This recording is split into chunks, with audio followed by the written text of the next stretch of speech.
We are talking about unnecessary and sometimes unsafe procedures and practices.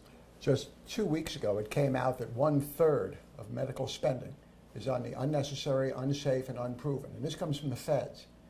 But the good news is that 9 medical specialties came together, and each of them was assigned to say which 5 tests or treatments that patients don't need.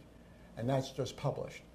And I'm going to put it on medicaladvocate.com, and which shows up on the CNY homepage, so everyone can see each of those 45 tests. But a sneak preview. The family practitioner said no annual EKGs unless there's risk factors to warrant it. Mm-hmm. No x-rays for low back pain unless there are warning signs that would make it important to do. The cardiologist, no CT scans for patients who have no risk, and no stress tests for people who don't have particular risk factors. The gastroenterologist, my clan, they came out and said colonoscopies, not every 5, every 10 years, and after a polyp, not every 3 years, but every 5. When I practiced, I did it more frequently, but these new rules came out. For the kidney doctors, if you're elderly and have a lot of medical problems, they say it's not a snap decision to have hemodialysis. It's a shared decision, and they use those words because the benefits are few, the risks are high, and the quality of life is not as good, and there's no proof it prolongs life. The x-ray doctors weighed in, and they said no CAT scans for an uncomplicated headache. So there are 45 tests now, and that's just the tip of the iceberg.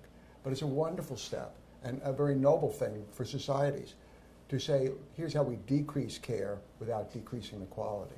So these 9 practices getting together, or specialties, and deciding this gets your thumbs up? Yes. Okay. Now, you mentioned that they've even discussed medical advocacy. Yes. Is that becoming more accepted in the United States? Well, they use the word shared decision making in the dialysis section for the urologist, the kidney specialist.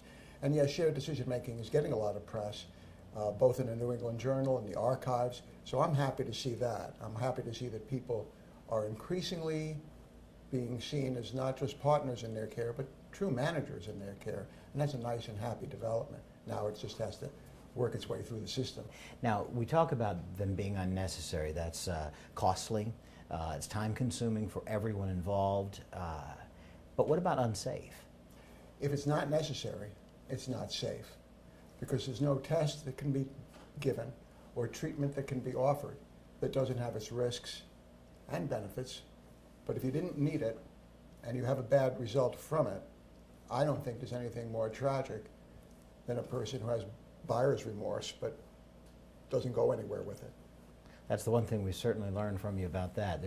It's bad to have buyer's remorse in medical treatment. Thing. It truly is. And you're going to highlight these on your website. Yep, there'll be 45 listed tests that viewers can take a peek at them. Fantastic. We look forward to that. I want to check them out. You can check them out too. And that's at cnyhomepage.com. Click on the Medical Advocate. You'll see Dr. Cusin up there, and you'll be able to click on that and read his blog and read more about these specialties. Dr. Cusin, thank you so much. Always, Joe. Thank you.